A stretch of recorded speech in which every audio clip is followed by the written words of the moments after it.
సమకూర్చుదాం. సమస్తమును సమకూర్చువాడు ఆయనే, సర్వమును సమకూర్చువాడు ఆయనే. ఇశ్రాయేలు ప్రజలకు ఆకాశము నుంచి మన్నాను కురిపించిన దేవుడు, బండ నుంచి నీళ్ళిచ్చిన దేవుడు, సమస్తాన్ని అనుగ్రహించడానికి ఆయన సన్నిధిలో ఆయన నిలిచి ఉన్నాడు. ఆమేన్. స్తోత్రం.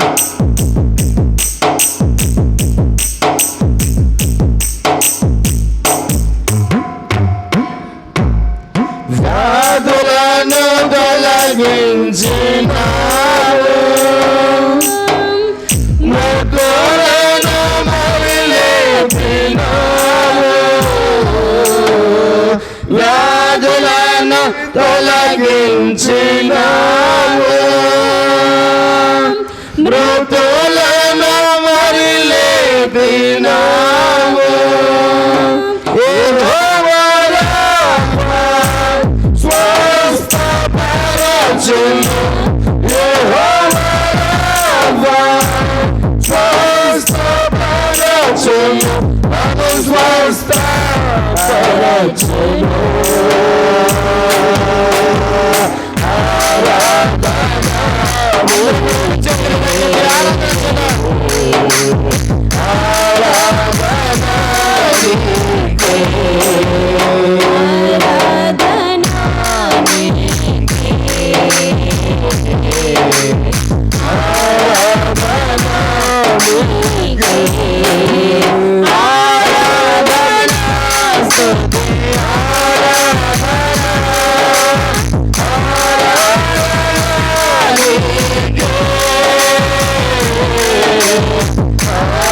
ఆయన సన్నిధికి వచ్చిన మనందరం కూడా ఒక్కసారి జ్ఞాపకం చేసుకుందాం. ఆరాధనకు యోగ్యుడైన ప్రభువును మనమందరము కూడా ఒక్కసారి ప్రభు సన్నిధిలో జ్ఞాపకం చేసుకొని మనమందరం ప్రభుని స్తుతించుదాం, ప్రభుని ఆరాధించుదాం, ప్రభుని ఘనపరచుదాం. హల్లెలూయా. మనందరం కూడా ప్రభుని స్తుతించుదాం. మనమందరం కూడా ప్రభును ఘనపరుస్తూ మనమందరం ప్రభుని స్తుతిస్తూ, దేవుడే మన జీవితాలకు ఆధారమైన వాడు కాబట్టి మనమందరము కూడా ప్రభు సన్నిధిలో సిద్ధపడదాం. మనమందరము యేసయ్యా నాతో మాట్లాడు ప్రభు అని మనమందరం కూడా ప్రభు సన్నిధిలో హృదయపూర్వకంగా మనపూర్వకంగా సిద్ధపడదాం. సమయం మన వాక్యం కొరకు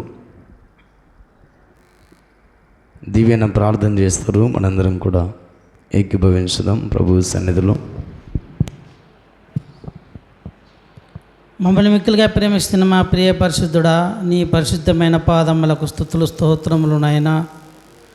గడిచిన కాలంలో మమ్మల్ని నా తండ్రి ఎంతో సురక్షితంగా కాపాడితే మీకు వందనాలు అయ్యా. నా తండ్రి నిన్ను తలంచుకోకుండా, నిన్ను ధ్యానించకుండా మా పనిపాట్లేందు, మేము చేసే పనిపాట్లేందు అయ్యా మీకు ఆయాస్కరంగా కానీ గడిచిన కాలంలో బ్రతికి ఉంటే దయతో క్షమించమని అడుగుతూ ప్రార్థన చేస్తున్నాం అయ్యా. నా తండ్రి ఈ పునరుత్థాన దినముల నా తండ్రి నేను ఆరాధించుకునేటువంటి ధన్యతనిచ్చినందుకు కూడా నీకు వందనములు అయ్యా. రాలేక వెనుకబడే వారిని కోసం ప్రార్థన చేస్తున్నానయ్యా.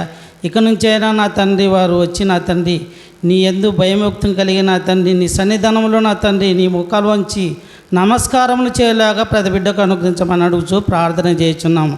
ఎన్నికలేని వాళ్ళం నా తండ్రి ఈ లోకంలో బ్రతుకుచున్నాము, కానీ నా తండ్రి వేషధారుల వల్ల బ్రతకకుండా నా తండ్రి నిజమైనటువంటి భక్తి, నిజమైనటువంటి ప్రేమ మాలో చూపించమని అడుగుచూ ప్రార్థన చేస్తున్నాము అయ్యా. ఈ లోకంలో బ్రతికినంత కాలం నా తండ్రి నిన్ను ఏ రుణం తీర్చుకోలేక బ్రతుకుతున్నామయ్యా.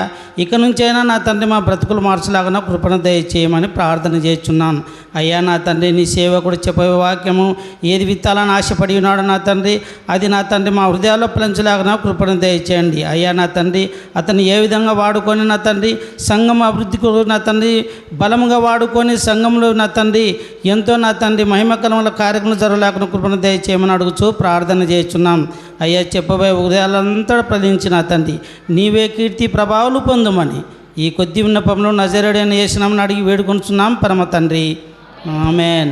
ఆమేన్. అందరు కూర్చోండమ్మా.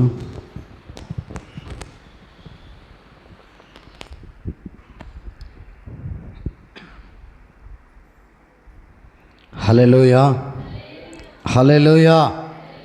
అంత బాగున్నారమ్మా? మీరు బాగున్నారా?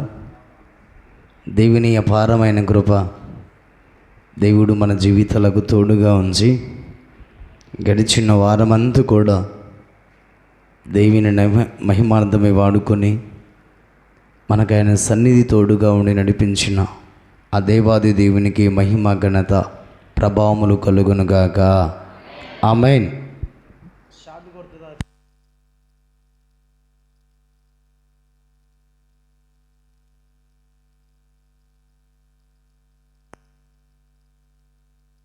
హల్లెలూయా. మంచిది. చదవబడిన లేఖన భాగాన్ని మరొకసారి చదువుకుందాం. లేవియ కాండం 19వ అధ్యాయం 4వ వచన భాగాన్ని మరొకసారి చదువుకుందాం. మీరు వ్యర్థమైన దేవతల తట్టు తిరగకూడదు, మీరు పోత విగ్రహములను చేసుకొనకూడదు, నేను మీ దేవుడనైన యెహోవాను. హల్లెలూయా. చూడండి ఎంత స్పష్టంగా దేవుడు ఇక్కడ మోషేతో మాట్లాడుతున్నాడు. చూడండి మోషేతో ఏం మాట్లాడుతున్నాడంటే మొదటి వచనాన్ని ఒకసారి చదవండి అమ్మా. మరియు యెహోవా మోషేకు ఇలాగూ సెలవిస్తున్నాడు. ఏమని సెలవిస్తున్నాడు మోషేకు అంటే, మీరు వ్యర్థమైన దేవతల తట్టు తిరగకూడదు. ఒకవేళ మీరు తిరగవలసి వస్తే, మీరు రావలసి వస్తే మీరు తిరిగి నా యొద్దకే రండి అని దేవుడు పిలుస్తున్నాడు. అందుకే ప్రేమైన దేవుని సంగమా, మనము అటు ఇటు తిరుగుతూ ఉంటాం లోకంలో. కొన్నిసార్లు మన జీవితంలో కొన్నిసార్లు దేవుని వైపు, కొన్నిసార్లు లోకం వైపు తిరుగుతూ ఉంటాం, లోకానుసారంగా జీవిస్తూ ఉంటాం. అందుకే దేవుని యొక్క వాక్యం సెలవిస్తున్నది ఏమిటంటే, ఇదిగో మీ దేవుడనైన యెహోవాను నేనే. ఏం మాట్లాడుతున్నాడు ఆయన అంటే, ఇదిగో మీరు వ్యర్థమైన దేవతల తట్టు మీరు తిరగొద్దండి. వ్యర్థమైన దేవతల తట్టు అని దేవుడు చాలా స్పష్టంగా అక్కడ రాయించాడు. వ్యర్థమైనవి అవి. వ్యర్థమైనది మన ఇంట్లో పెట్టుకుంటామండి. ఏం చేస్తాం మనం? వ్యర్థమైన చెత్త కానీ, వ్యర్థమైనది ఏదైనా కానీ, వ్యర్థమైనది పనికిరానిది కానీ మన ఇంట్లో మనం ఎప్పుడు కూడా పెట్టుకోము. దాన్ని ఏం చేస్తాం? మనం బయట పారవేస్తాం. అందుకనే ప్రభు యొక్క వాక్యం తెలియజేస్తున్న మాట, మీరు వ్యర్థమైన దేవతల తట్టు తిరగొద్దండి. అవి పరేసేవి, అవి పనికిరానివి, అవి పాడైపోయేవి. అని దేవుడు చాలా స్పష్టంగా మాట్లాడుతూ ఉన్నాడు.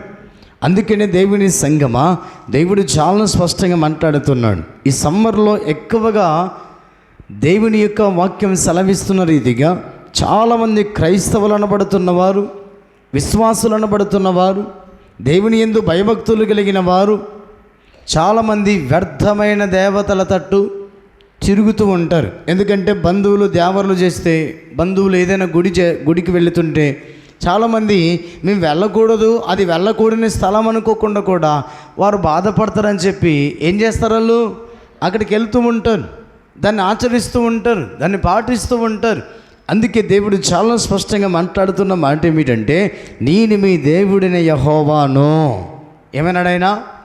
నేనే మీ దేవుడైన యెహోవాను మాట్లాడుతున్నాను. మీరు వ్యర్థమైన దేవతల తట్టు తిరగకూడదు. ఎందుకంటే అవి వ్యర్థమైనవి. వ్యర్థమైన దానిని మీరు తిరుగుతూ, వ్యర్థమైన దానిని అనుసరిస్తూ, వ్యర్థమైన దాన్ని మీరు పూజిస్తున్నారు. కాబట్టి మీరు దాని యుద్ధ నుంచి మీరు తిరిగి రండి అని ప్రభు చాలా స్పష్టంగా మాట్లాడుతూ ఉన్నాడు. చూడండి, మొదటి యోహాను పత్రిక 5వ అధ్యాయం 21వ వచనాన్ని చదవండి. చిన్నపిల్లలారా, విగ్రహముల జోలికి పోకుండా చూడండి. ఏమన్నాను ఇక్కడ? చిన్న పిల్లలారా, విగ్రహముల జోలికి పోకుండా మీరు జాగ్రత్తగా ఉండండి, జాగ్రత్తగా జీవించండి, జాగ్రత్త కలిగి బ్రతకమని దేవుడు చాలా స్పష్టంగా మాట్లాడుతున్నాడు. ఎందుకయ్యా విగ్రహముల జోలికి వెళ్ళొద్దు అంటున్నావు అంటే, ప్రభు యొక్క వాక్యం చాలా స్పష్టంగా సెలవిస్తున్నమాట. అవి వ్యర్థమైనవి అన్నాడు. వ్యర్థమైనవి కదా, దానివల్ల మనకి ఏం లాభం కలుగుతుంది, దానివల్ల మనకి ఏం నష్టం కలుగుతుంది అని ప్రభు యొక్క వాక్యం మనం పరిశీలన చేస్తే, ఎందుకు ఆయన దాని జోలి వెళ్లకుండా జాగ్రత్త పడమని అంటున్నాడు అంటే, చాలా స్పష్టంగా ప్రభు యొక్క వాక్యం తెలియజేస్తున్నాం అంట. చూడండి, యెషయా గ్రంథం 2వ అధ్యాయం. దేవుడు చాలా స్పష్టంగా నీతో నాతో మాట్లాడుతున్నమాట. విగ్రహముల జోలికి వెళ్ళొద్దు, విగ్రహముల తట్టు తిరగొద్దు అని దేవుడు మాట్లాడుతూ, ఎందుకు విగ్రహముల జోలికి వెళ్ళకుండా జాగ్రత్త పడమంటున్నాడంటే, యెషయా గ్రంథం 2వ అధ్యాయం 18వ వచనాన్ని చదవండి.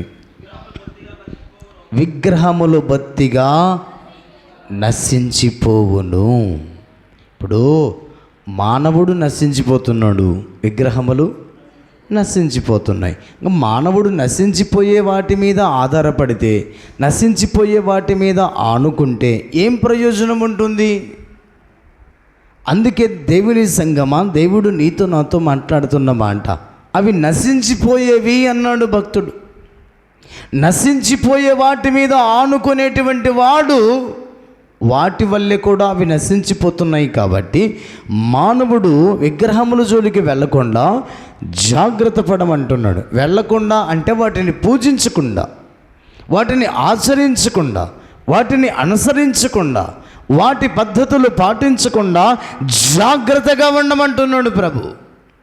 అందుకే క్రైస్తవ విశ్వాస భక్తి జీవితంలో విగ్రహము ఎంత ప్రమాదకరమైనదో, అసలు విగ్రహం అనేది మానవుడి జీవితంలో ఎలాంటి ప్రాధాన్యత వహిస్తున్నదో, ఎలాంటి నష్టాన్ని కలగజేస్తున్నదో దేవుడు చాలా స్పష్టంగా తెలియజేస్తున్నాడు. మొట్టమొదటిగా దేవుని యొక్క వాక్యం తెలియజేస్తున్న రీతిగా అవి వ్యర్థమైనవి అన్నాడు. రెండవది ఏమన్నాడు? అవి నశించిపోతున్నాయి, అవి పాడైపోతున్నాయి, అవి పనికి రాకుండా పోతున్నాయి. మరి ఎలాగ నువ్వు దాని మీద ఆనుకుంటున్నావు, ఎలాగో దాని మీద ఆధారపడుతున్నావు అని ప్రభు యొక్క వాక్యం తెలియజేస్తున్నమా అంట. చూడండి, కీర్తనల పుస్తకం, కీర్తనల గ్రంథం 135వ కీర్తన 15వ వచనాన్ని చదువుకుందాం. అన్ని జనుల విగ్రహములు వెండి బంగారువి, అవి మనుషుల చేతి. చూడండి, మూడవది ఏమన్నాడు అక్కడ? అవి మనుషుల చేతి పనులు. ఇప్పుడు మనం ఒక రాయిని తీసుకొని వచ్చి ఆ రాయి మలిస్తే అది ఏ రూపానికైతే మనం పోల్చుకుంటున్నామో ఆ రూపములో ఆ రాయిని మలిచినట్లయితే అదేమవుతుంది? విగ్రహం అవుతుంది. అదే రాయి బజార్లో పడేస్తే, అదే రాయి గోడ కడితే ఒక బిల్డింగ్ అవుతుంది. అందుకే ప్రియమైన దేవుని సంగమా, చిన్న పిల్లలారా విగ్రహముల జోలికి వెళ్ళకుండా జాగ్రత్తగా ఉండండి. ఎందుకంత తొందరపాటు, ఎందుకంత అనాలోచన? విగ్రహముల జోలికి వెళ్ళకుండా మనము జాగ్రత్త పడాలి. ఎందుకంటే అవి మనుషుని యొక్క చేతి పనులు. దేవుడు అనేటువంటి వాడు ఎలా ఉండాలో తెలుసా? ఒక మనిషిని సృష్టించాలే కానీ, లేదా ఒక సృష్టిని కలగజేయాలే తప్ప సృష్టి ద్వారా దేవుడు అనేవాడు సృష్టింపబడకూడదన్న ఉద్దేశము దేవుడు చాలా స్పష్టంగా మాట్లాడుతున్నాడు. ఇప్పుడు మనల్ని కలగజేసినవాడు దేవుడు, మనం కలగజేసినవాడు దేవుడు కాదు అన్న ఉద్దేశంతో ఈ మధ్యాహ్నం వేళ దేవుడు చాలా స్పష్టంగా నీతో మాట్లాడుతూ ఉన్నాడు. అందుకనే కీర్తనకారుడు అంటున్న మాట ఏమిటంటే, చాలా స్పష్టంగా ప్రభు యొక్క వాక్యం తెలియజేస్తున్నాడు. చూడండి, అక్కడ రాయబడిన మాట యెహోవా 15వ వచనం, అన్ని జనుల విగ్రహములు వెండి బంగారువి, అవి మనుషుల చేతి పనులు. అవి మనుషులు చేసిన బొమ్మలు కాబట్టి అవి ఏంటి, దానికి ఏముండవో అక్కడ రాస్తున్నాడు.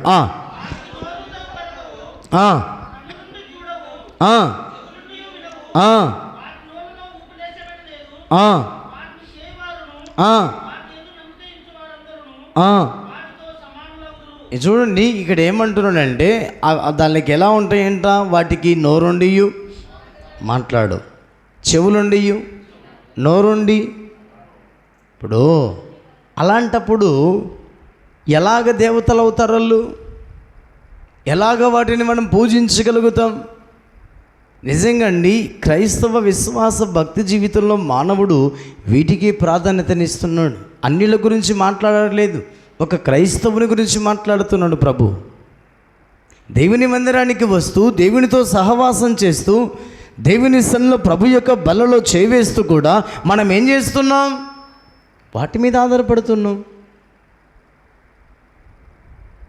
వాటిని పూజిస్తున్నాం. నేటికి కూడా వాటి మీదనే మానవుడు జీవితాన్ని కొనసాగించుకుంటున్నాడు. అందుకే ప్రభు యొక్క వాక్యం తెలియజేస్తున్నది, చిన్న పిల్లలారా విగ్రహముల జోలికి మీరు పోవద్దండి, జాగ్రత్త పడండి. ఎందుకయ్యా అంటే అవి వ్యర్థమైనవి, అవి నశించిపోయేవి, అవి మానవుని చేతి పనులు. ఇంకోటి రాస్తున్నాడు అక్కడ, ఏమంటుండంటే అవి చెవులుండియు నోరుండియు కణులుండియు. మరి అట్టి వాటికి మీరు ఎలా సాగిల పడతారు? ఇప్పుడు నువ్వు పిలిస్తే పలికేటువంటి వాడు దేవుడు, నువ్వు ప్రార్థన చేస్తే వినేటువంటి వాడు దేవుడు. నీ జీవితంలో నువ్వు అటు ఇటు ప్రయాణం చేస్తున్నప్పుడు, చెడు మార్గంలో ప్రయాణం చేస్తున్నప్పుడు, మంచి మార్గంలో ప్రయాణం చేస్తున్నప్పుడు నీ నడతలు బాగుగా కనిపెట్టేవాడే దేవుడు. హల్లెలూయా. నీ నడతలు కనిపెట్టి తీర్పు దినమన తీర్పు తీర్చి నువ్వెలాంటి ప్రవర్తన కలిగి ఉన్నావో ప్రవర్తనకి ప్రతిఫలం ఇచ్చేవాడే దేవుడు. అట్టి వాని మీద ఆధారపడకుండా వ్యర్థమైన దాని మీద ఆధారపడుతున్నాం ఎందుకు? చిన్నపిల్లలారా విగ్రహముల జోలికి వెళ్ళకుండా జాగ్రత్త పడండి. అందుకే దేవుడు చాలా స్పష్టంగా నీతో మాట్లాడుతున్న మాట, ఈ రోజుల్లో మనుషులను కూడా దేవుళ్ళను చేసేస్తున్నారు. ఏం చేస్తున్నారంట?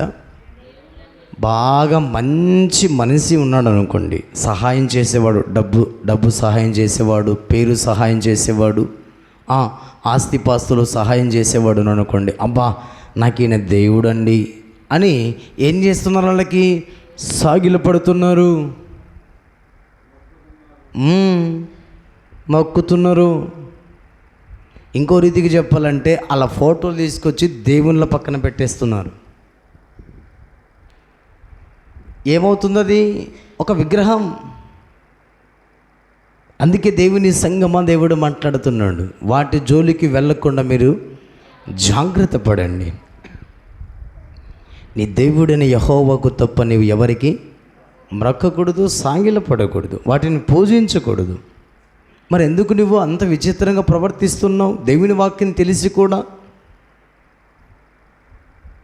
అందుకే దేవుడు నీతో నాతో మాట్లాడుతున్నమాట, అవి చెవులుండి కూడా వినవు, కనులుండి చూడవు, నోరుండి పలకవు, మాట్లాడవు. అందుకే కదా మనము జీవితంలో దేవుడు ప్రవక్త అయినటువంటి వాడు ఒక్కడే నిలబడ్డాడు. అటుపక్క ఎంతమంది నిలబడ్డారు? 400 మంది పైబడి నిలబడి ఎంత ప్రార్థన చేసినా ఏం చేశాడంట వారి దేవుడు? పలకలేదు. వింటే కదా పలికేది. అక్క అంటే మీరు వింటే, ఓ సార్ పిలిచాడని, సార్ చెప్పండి సార్ అంటారు. అవును కదా. ఇప్పుడు నేను పిలిచినప్పుడు మీరు వినగలిగితే మీరు పలకగలుగుతారు. ఆ వినేటువంటి చెవులున్న వినలేని పరిస్థితుల్లో ఉన్నవానికి, మనం పిలిచినా పలకలేని పరిస్థితుల్లో ఉన్నవానికి మీరు ఎలా సాగిలపడతారండి? మనం ఎలా సాగిలపడతామండి? ఎలా మొక్కుతున్నామండి? అందుకే చిన్న పిల్లలారా, విగ్రహముల జోలికి వెళ్ళకుండా జాగ్రత్తగా ఉండండి, జాగ్రత్తగా ఉండండి. మేము వెళ్ళట్లేదండి, విగ్రహారాధన చేయట్లేదండి, గుడికి గోపురాలకి వెళ్ళట్లేదంటే దేవుని వాక్యం సెలవిస్తున్నమాట. దేవుడు చాలా స్పష్టంగా మాట్లాడుతున్నమాట. దేవుని కంటే నువ్వు ఎక్కువగా దేన్నైతే ప్రేమిస్తున్నావో అదే విగ్రహం. విగ్రహం. అందుకే దేవుని సన్నిధిలో నీ దేవుడిని యెహోవా చెప్తున్న మాట, ఇదిగో వాటి జోలికి వెళ్ళకుండా మీరు జాగ్రత్త పడండి, జాగ్రత్త పడండి. ఈ రోజుల్లో దేవుని కంటే ఎక్కువగా ఎవరిని ప్రేమిస్తున్నామంటే చెప్పనా? ఎవరిని ప్రేమిస్తున్నాం? మనం హీరోలను ప్రేమిస్తున్నాం. ఎవరిని? హీరోలు, సినిమా హీరోలు, సీరియల్లో వచ్చే హీరోయిన్లు. ఆమె ఏడిస్తే మనం ఏడవటం, ఆమె బాధపడితే మనం బాధపడటం. ఎవరో సీరియల్లో ఒక ఆమె ఉంటుంది, ఆమె ఏడుస్తుంటే మనం ఏడుస్తాం, అయ్యో అవునా ఇలా జరిగిందా అని బాధపడడం. అంటే దేవుని మందిరానికంటే, దేవుని కంటే ఎక్కువగా సినిమాలు, సీకార్లు, హీరోలు, రాజకీయ నాయకులను ప్రేమిస్తున్నాం మనం, వాటిని అనుసరిస్తున్నాం మనం.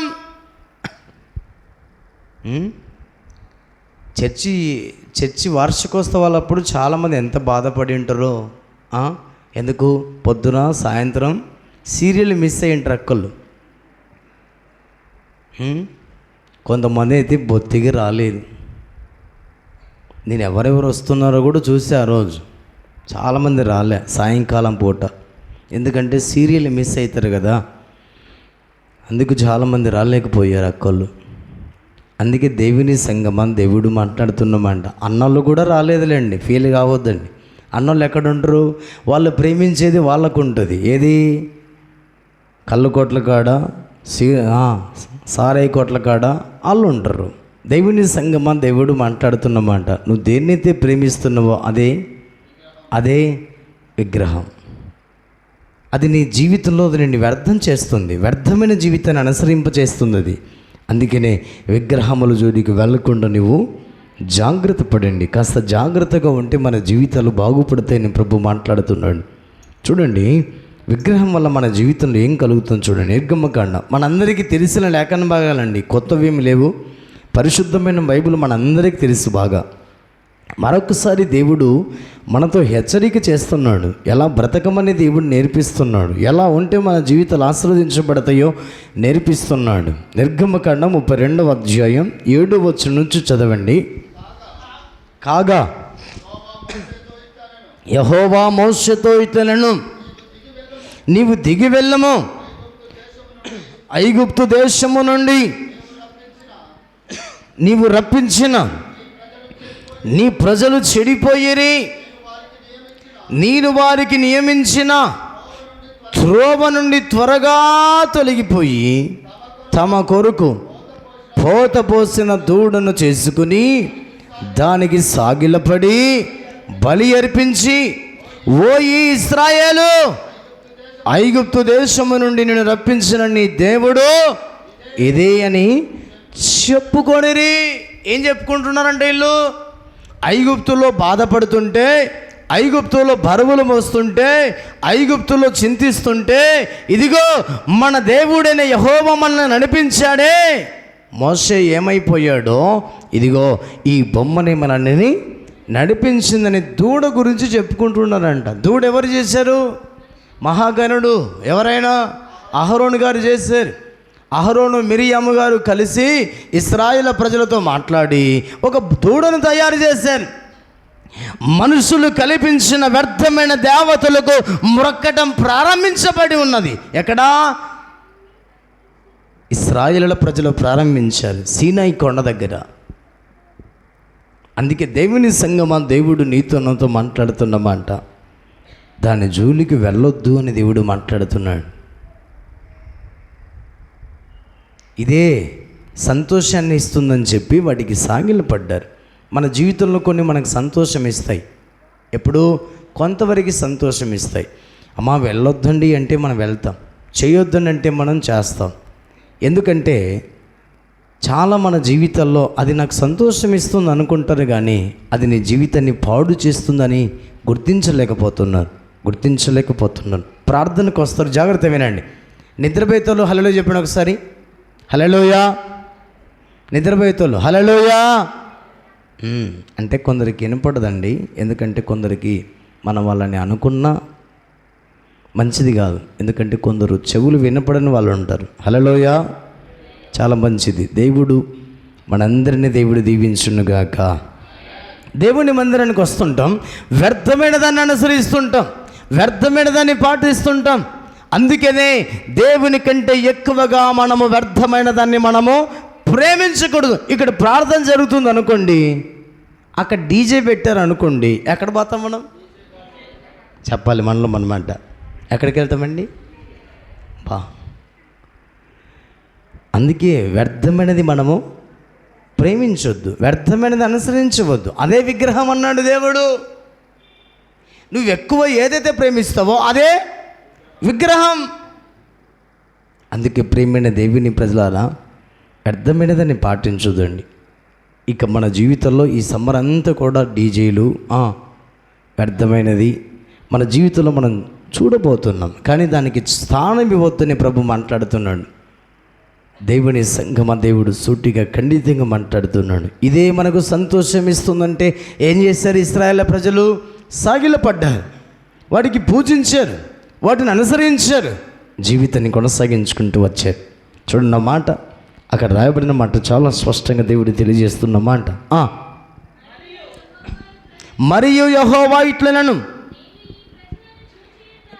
నేను ఈ ప్రజలను. నువ్వు డీజే దగ్గర ఉన్నప్పుడు దేవుడు ఏం చేశాడంట? దేవుని మందిరంలో ఉన్నప్పుడు దేవుడు ఏం చేశాడంట? ఎవరికి తెలియకుండా వేరే ఊరికి ఉరుసుకెళ్ళి తిరునాళ్ళకెళ్ళి నువ్వు చేసే ప్రతిదీ కూడా దేవుడు ఏం చేశాడంట?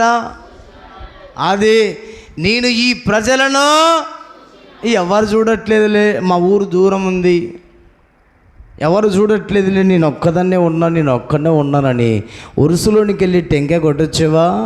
దేవుడు చూస్తున్నాడు. జాగ్రత్త అని దేవుడు హెచ్చరిక చేస్తున్నాడు. ఎవరో చూస్తారని కాదు, నీ దేవుడు చూస్తున్నాడన్న భయభక్తులు కలిగి ఈ భక్తి జీవితంలో విగ్రహముల జోడికి వెళ్లకుండా జాగ్రత్త పడవని దేవుడు హెచ్చరిక చేస్తున్నాడు, గద్దిస్తున్నాడు. సరి చేసుకోమని దేవుడు చాలాసార్లు నీకు అవకాశం ఇచ్చాడు. అవకాశాన్ని వినియోగించుకోకుండా వ్యర్థమైన దానికి నువ్వు స్థానం ఇచ్చినట్లయితే జీవితం ఏమవుతుందో ఆ మాట చూసి ముందుకెళ్దాం. చివరి వచనం 35 వచనం. అహరోను కల్పించిన దూడను ప్రజలు చేయించినందున యెహోవా వారిని బాధ పెట్టాడంట. ఏం చేశాడంట? దేవుడు వారిని బాధ పెట్టాడంట. మరి నువ్వు బాధ నొందటం నీకు ఇష్టమా? దేవుని ఆశీర్వాదాలు పొందుకోవటం నీకు ఇష్టమా? ఏం కావాలి? ఏం అవసరం లేదండి. దేవుడు కరుణించే దేవుడు, ఆయన కృప కలిగిన దేవుడు. నేను డీజే దగ్గరికి వెళ్తాను, బొమ్మలతో విగ్రహారాధన చేస్తే అక్కడికి వెళ్తాను, ఉరుసులకు వెళ్తాను, బాపనయ్య ఏదైనా నిమ్మకాయలు తీసేయమని చెప్తే నిమ్మకాయలు తీసేస్తాను. దేవుని కంటే ఎక్కువగా డేటు బాపనయ్య గారు ఏ డేటు నియమిస్తే ఆ డేటుకు నేను పెళ్లి పెట్టుకుంటాను. మీరు డేటు పత్రిక చర్చ దగ్గర రాసుకొని పోయినా ఏ రకంగా పెళ్లి చేసుకుంటారు? బాపనయ్య ప్రకారంగానే వాళ్ళు ఏం చేస్తారు, డేట్ ఇక్కడ రాసుకుంటున్నా ఆ డేట్ అక్కడ వెళ్ళి అడుగొచ్చుంటారు. వాళ్ళు అడుగొచ్చి ఆ డేట్ ఫిక్స్ చేసుకుంటారు వాళ్ళు. అందుకే ప్రియమైన దేవుని ప్రజలారా, మారాలి, మార్పు కలిగి బ్రతకటం, జీవించాలి. ఈ బ్రతికేంటి, ఇంకా ఈ క్రైస్తవ సమాజంలో జీవిస్తూ కూడా వారి మీద ఆధారపడమేంటి? మన దేవుడు సజీవుడు, నిన్న నేడు రేపు ఏకరీతిగా ఉన్న ఏకైక దేవుడు, మనము నమ్మిన దేవుడు. హల్లెలూయా. ఆయన మీద ఆధారపడాలి కానీ ఎవడో చెప్తే వాడి మీద ఆధారపడడం ఏంటండి?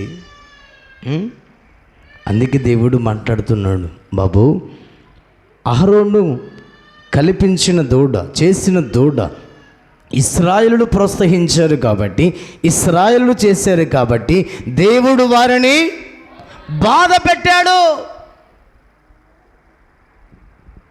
మన జీవితాల్లో ఇదే కారణం. బాధ అందటానికి, సమస్యలు పొందుకోవడానికి, ఇబ్బందులు పాలవ్వటానికి, శ్రమల పాలవ్వటానికి ఇదే కారణం. అందుకే దేవుడు నీతో నాతో చాలా స్పష్టంగా మాట్లాడుతున్నాడు. విగ్రహముల జోలికి వెళ్ళి వాటిని పూజించినట్లయితే నీకు బాధ తప్పదన్న ఉద్దేశాన్ని దేవుడు మాట్లాడుతున్నాడు.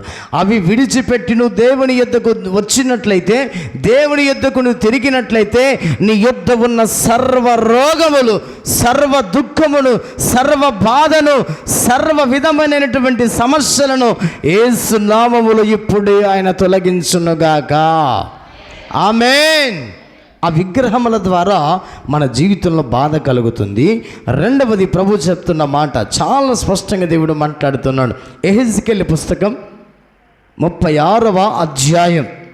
యెహెజ్కేలు 36 ముగించబోతున్నా. తీసరా 36 దేవుడు చాలా స్పష్టంగా మాట్లాడుతూ 25, 26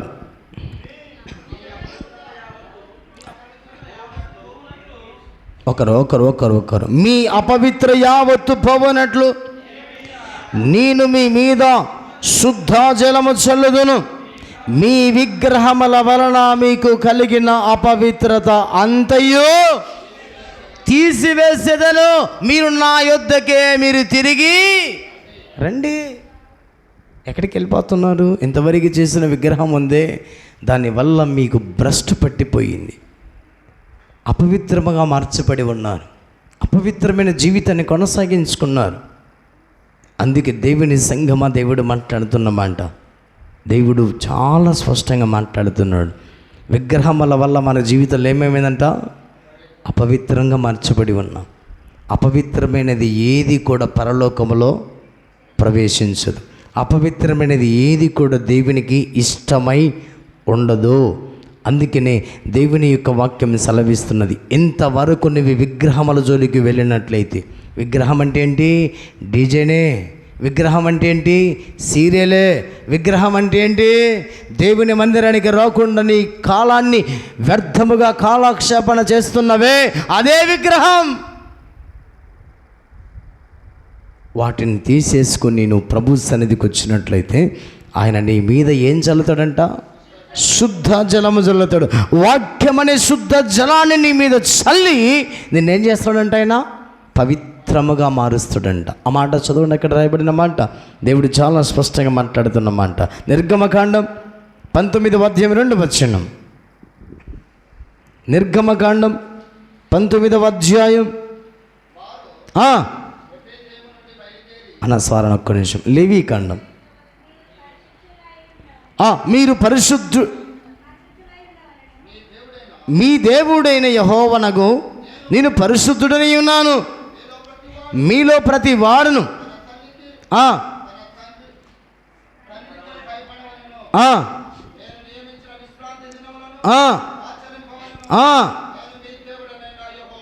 చూడండి, ఇక్కడ రాబడినటువంటి మాట, మీరు పరిశుద్ధులై ఉండవలను, మీ దేవుడిని యెహోవాకు నేను పరిశుద్ధుడనై ఉన్నాను, పరిశుద్ధుడనై ఉన్నాను. అందుకే దేవుని సంగమా, ఆయన పరిశుద్ధుడైన దేవుడు కాబట్టి ఆయన ఆరాధించబోతున్న మనం అందరం కూడా ఎలా ఉండాలంట? పరిశుద్ధులమై ఉండాలి. హల్లెలూయా. పరిశుద్ధులముగా ఉండాలంటే మనం ఏం చేయాలి?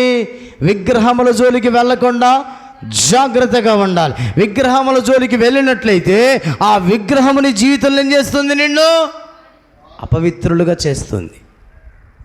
అందుకే జాగ్రత్త కలిగి ఈ భక్తి జీవితాన్ని మనం అందరం కూడా కొనసాగించుకునడానికి, పరిశుద్ధమైన జీవితముగా కొనసాగించడానికి సిద్ధపడుదుముగాక. ఆమేన్. ఆ మాట చూడండి, దేవుడు చాలా స్పష్టంగా నీతో నాతో మాట్లాడుతున్న మాట. అదే యెహెజ్కేలు పుస్తకం 14వ అధ్యాయం 6వ వచనం.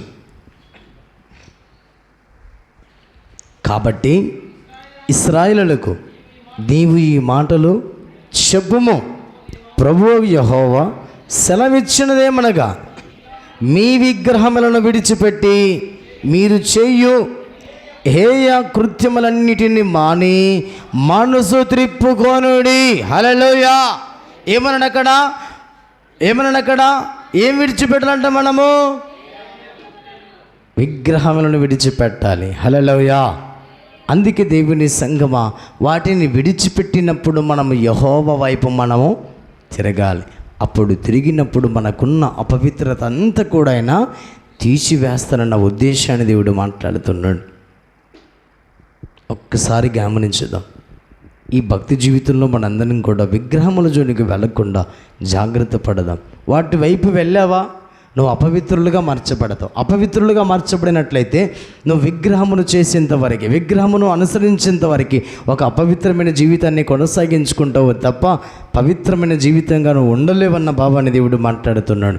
చివరిగా దేవుని యొక్క వాక్యం సెలవిస్తున్న రీతిగా దేవుడు చాలా స్పష్టంగా మాట్లాడుతున్న మాట చూడండి. 2వ రాజులు. చాలామంది భక్తులే విగ్రహారాధన చేశారు. విగ్రహారాధన చేసి వారి జీవితాలు ఎలా కొనసాగించుకున్నారో చూడండి. 2వ రాజులు 21వ అధ్యాయం మొదటి నుంచి చదువుకుందాం కొన్ని వచన భాగాలు. మనష్షే ఏలనారంభించినప్పుడు 12 ఏళ్ల వాడి యెరూషలేములో 75 సంవత్సరములు ఏలెను.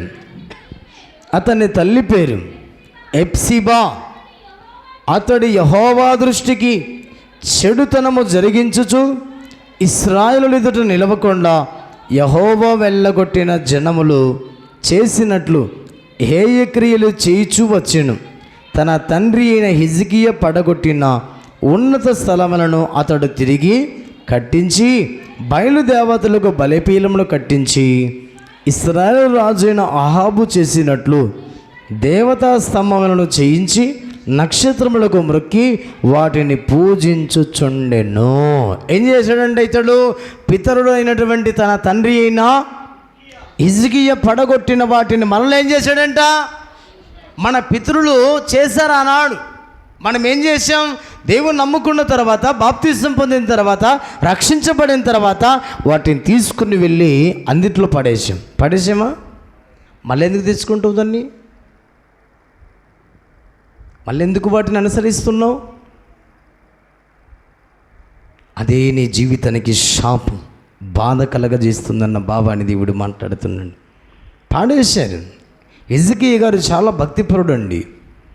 ఇది వ్యర్థమైనది, నశించిపోయేది, బాధ కలగజేసేది, నోరుండి మాట్లాడంది, చెవులుండి వినంది, కళ్ళుండి చూడండి అని తీసుకొని వెళ్ళి హిజ్కియా గారు ఆకోరులో ఇలా కాల్చేస్తే మరలా తన కుమారుడైన మనష్షే వాటిని తెచ్చుకొని కట్టుకున్నాడంట.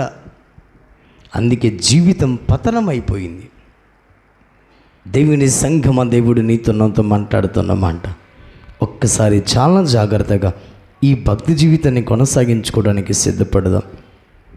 ఇతడు ఏం చేశాడో చూడండి. 11వ వచనంలో ఇతడు చేసినటువంటి హేయమైన క్రియల ద్వారా యూదారాజైన మనష్షే ఈ ఏయమైన కార్యములు చేసి తనకు ముందున్న అమ్మోరీలను మించిన చెడుతనము కనపరిచి తాను పెట్టుకున్న విగ్రహముల వలన యూదావారు పాపము చేయుటకు కారకుడయ్యాడు.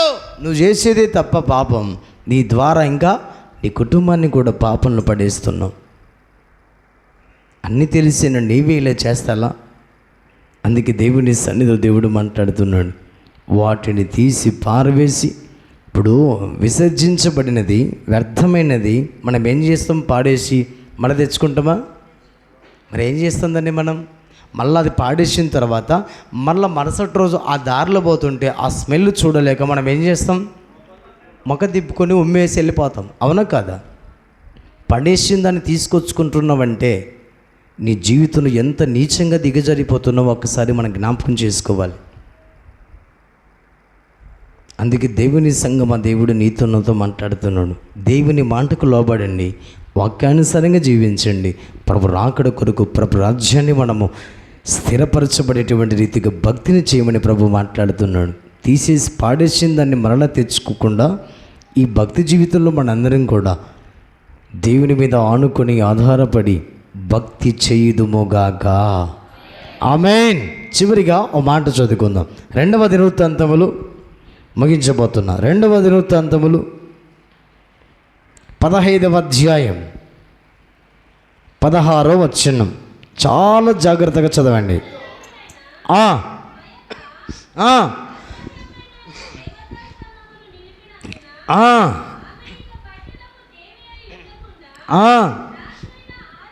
రాజైన ఆస ఆమెను త్రోసివేసి ఆమె నిలిపిన విగ్రహమును పడగొట్టి చిన్నాభిన్నము చేసి కిద్రోను వాగు దగ్గర దాన్ని, హల్లెలూయా, నువ్వు పాడేయకూడదు. పాడేస్తే దాన్ని ఏం చేస్తాం? మళ్ళీ మనం తెచ్చుకుంటాం. దాన్ని ఏం చేయాలి? నువ్వు కాల్చివేయాలి. కాల్చేస్తే మళ్ళీ దాన్ని వాక్యం అనేటువంటి అగ్ని చేత నీలో ఉన్నటువంటి ప్రతి విగ్రహమును కాల్చివేయుదువుగాక. ఆమేన్. అందుకే ప్రేమైన దేవుని ప్రజలారా, నా వాక్యము అగ్ని వంటిది కాదా అన్నాడు. ఆ వాక్యము నీలో ఉంటే విగ్రహం ఏమవుతుంది? కాల్చివేయబడుతుంది. వాక్యం నీలో లేకపోతే అది కాల్చివేయలేవు, అది అలాగనే ఉంచుకుంటావు. పాడేసినా ఇది కాలిపోలేదని చెప్పి మళ్ళీ ఏం చేస్తాం? మనం తెచ్చిపెట్టుకుంటాం. అందుకే ఒకసారి జాగ్రత్తగా పరిశీలించుదాం, పరీక్షించుకుందాం. దేవుని సన్నిధికి వచ్చిన మనందరం అట్టి విగ్రహమును కాల్చివేసి ప్రభు సన్నిధిలో ఎలా జీవించాలో ఒక్క మాట అదే 14వ అధ్యాయం చదవండి. 2వ వచనం నుంచి. ఆస తన దేవుడిని యెహోవా దృష్టికి అనుకూలముగాను యథార్థముగాను నడుచిన వాడై అన్య దేవతల బలిపీఠములను పడగొట్టి ఉన్నత స్థలములను పాడు చేసి ప్రతిమలను పలగొట్టి దేవతా స్తంభములను కొట్టివేయించి వారి పితరుల దేవుడిని యెహోవాను ఆశ్రయించుటకును ధర్మశాస్త్రమును బట్టి విధిని బట్టి క్రియలు జరిగించుటకును యూదా వారందరికీ ఆజ్ఞాపించి ఉన్నాడు. మనష్షే ఏం చేశాడు? ఇశ్రాయేలులు పాపము చేయుటకు విగ్రహమును నిలుపుకొని ఉన్నాడు. ఆస ఏం చేశాడు? ఇశ్రాయేలులు పాపము చేయకుండా పవిత్రమైన జీవితాన్ని కట్టుకోవడానికి ఉన్న విగ్రహములన్నీ కొట్టివేసి ధర్మశాస్త్రాన్ని బోధించి, ఇదిగో మన దేవుడైన యెహోవా తప్ప వేరొక దేవుడు మనకు ఉండకూడదు, ఆయనే సజీవుడు, ఆయనే ఉన్నవాడు అన్నవాడు, ఆయన మీద ఆనుకుందామని చెప్పి ఆసగారు ఇశ్రాయేలుల ప్రజలందరినీ కూడా దేవుని వైపు మళ్లించిన మహాభక్తుడు ఆసాగారు. హల్లెలూయా. అందుకే దేశము 10 సంవత్సరములు నెమ్మదిగా ఉందంట. ఎందుకు నెమ్మదిగా ఉంది? యుద్ధాలు లేవు. ఎందుకు నెమ్మదిగా ఉంది? యూదా దేశము చుట్టూ అంతా కూడా దేవుడు కంచె వేస్తున్నాడు, కాపాడుతున్నాడు, సంరక్షిస్తున్నాడు. యుద్ధానికి శత్రువులు వస్తున్నారా? అటు దేవుడు వారిని మలుపుతున్నాడు. దేవుని సంఘమ దేవుడు మాట్లాడుతున్న మాట, నీ వీధికి వచ్చే ప్రతి శత్రువు నీ ఎదుటకు రాకుండా భయపడాలంటే, వాడు అటుంచటే తిరిగి వెళ్ళిపోవాలంటే నీలో ఉన్న ప్రతి విగ్రహాన్ని ఈ మధ్యాహ్నమే వాక్యమనే అగ్ని చేత కాల్చివేసుకుందువుగాక. మోకరించండి ప్రభు సన్నిధిలో ఒక్కసారి జ్ఞాపకం చేసుకుందాం. దేవుడు నీతో నాతో మాట్లాడుతూ వచ్చిన మాటలు జ్ఞాపకం చేసుకుందాం. ప్రియమైన దేవుని సంగమా, ఈ క్రైస్తవ విశ్వాస భక్తి జీవితంలో మనం ఎలా బ్రతకాలో దేవుడు నేర్పిస్తున్నాడండి. జ్ఞాపకం చేసుకుందాం. ప్రభువు సన్నిధికి వచ్చిన మనందరం జ్ఞాపకం చేసుకుందాం. ఎత్తబడిన వాక్యం ప్రతి హృదయంలో నీరు కట్టి ఫలింపబడే రీతిగా ప్రార్థన చేసుకుందాం. ప్రభా, ఇక నుంచి నేను విగ్రహం జోలికి వెళ్ళను, ఎందుకంటే అది నన్ను పాడైపోయేది, నశించిపోయేది, వ్యర్థమైనది, అది నన్ను బాధించేది. గుర్తించవా? విగ్రహము దగ్గరికి వెళ్ళినప్పుడు, విగ్రహము జోలికి వెళ్ళినప్పుడు అది నిన్ను బాధించటం లేదా? విగ్రహములకు అర్పించినది బోధించినప్పుడు నీ జీవితంలో నీ మనస్సాక్షి గద్దించడం లేదా? ఏమవుతుందిలే అని ఎవరు లేరులే అనుకొని నీ మనస్సాక్షి గద్దిస్తున్నా, విగ్రహములకు అర్పించినది నువ్వు భుజిస్తున్నావా? జాగ్రత్త, అది నిన్ను అపవిత్రం చేస్తున్నది. అపవిత్రమైనది ఏది కూడా యెహోవాకు ఇష్టమైనది కాదు. అది పరలోకానికి నడిపించదన్న భావాన్ని దేవుడు మాట్లాడుతున్నాడు. అమ్మా, అయ్యా, దేవుడు నీతోనే మాట్లాడుతున్నాడమ్మా. ఎవరికి తెలియదు అనుకుంటున్నావు కదా నువ్వు చేసే విగ్రహారాధన. గృహప్రవేశం పెట్టుకుంటే విగ్రహారాధన, పెళ్ళిళ్ళు చేసుకుంటే విగ్రహారాధన, ఒడిబియ్యం పోసుకుంటే విగ్రహారాధన. దేవుని సంఘమా, దేవుడు మాట్లాడుతున్నాడు. దేవుని మీద ఆనుకుందాం, దేవుని మీద ఆధారపడదాం. దేవుని సన్నిధిలో ఎలా జీవించాలో మనము ప్రభు నేర్పిస్తున్నాడు. ఒక్కసారి జ్ఞాపకం చేసుకోవా? ప్రభు సన్నిధిలో ప్రభు మన జీవితాన్ని అద్భుతంగా నడిపిస్తున్నాడు, అద్భుతంగా ఆయన కడుతున్నాడు. ప్రార్థన చేసుకుందాం ప్రభు సన్నిధిలో.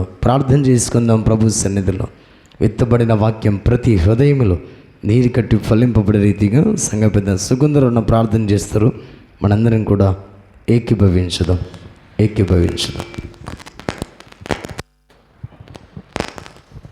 ప్రార్థన చేసుకుందాం.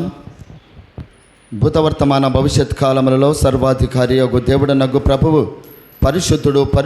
పరిశుద్ధుడని వేవేల దూత గణముల చేతను మా వంటి వారి చేతను నిత్యము మహిమాన్ని పొగడబడుతున్న